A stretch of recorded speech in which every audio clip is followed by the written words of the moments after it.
The night Danny Stowe was killed, Wayne Williams, the main suspect in the Atlanta town murders, was convicted of killing 2 men. Police devoted every resource trying to link Williams to the horrific crimes. Danny's widow, Luann, says police never even called to tell her what happened. The call came from his brother, who was with him that night. 28-year-old Danny was shot in the chest by an angry customer he'd escorted out of the Purple Onion. Danny and his brothers were regulars at the popular strip club on Stewart Avenue. The regular doorman called in sick, and Danny said, "Well, I'll stand there." The shooter escaped in a 60s Chevy Nova with a black top and orange body. CBS 46 crime scene investigator Cheryl Mack McCullum says finding that Nova is key. Mack and former Fulton County Assistant District Attorney Dawn Belisle reviewed the case file with me. I think that car is his office. I think everybody knows him around that car. That's not even a kind of car you would steal if you had any sense. There weren't 2 of them in Atlanta.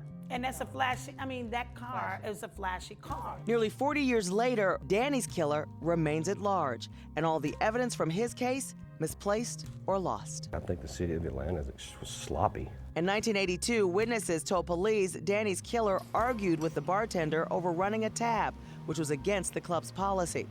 He's described as a black man just over 6 feet tall, sharply dressed with pointed-toe shoes, tan trench coat, and a wad of cash he kept flashing. Danny's 2 brothers were playing pool in the back of the club. One went running when he heard the shot. He ran out front and Dad was laying down. He says he didn't see anything. 3 prints from a drinking glass and a .38 caliber bullet from Danny's chest were submitted into evidence, but it's unknown if anything was ever tested. Locations changed, database changed. We even went as far as Washington, D.C., thinking they had possibly been sent there.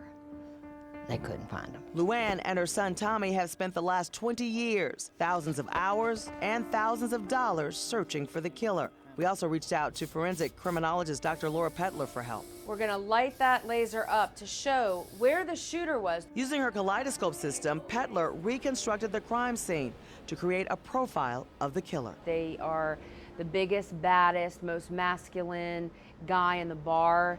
They're pushy. Petler adds the killer saw Danny as an interference, and he paid the price. Here he is, the object that's keeping the offender from getting what he wants, which was to sit in that bar and drink. So, of course, he's the one that takes the hit. Max says it's time to move this case forward. I think we need to re-release the car, picture and the tag number. Okay. I think we need to re-release, the dates and times so that people can make, oh wait, I remember something about that. Right. I would try to see if I can find out who was the registered owner of that vehicle.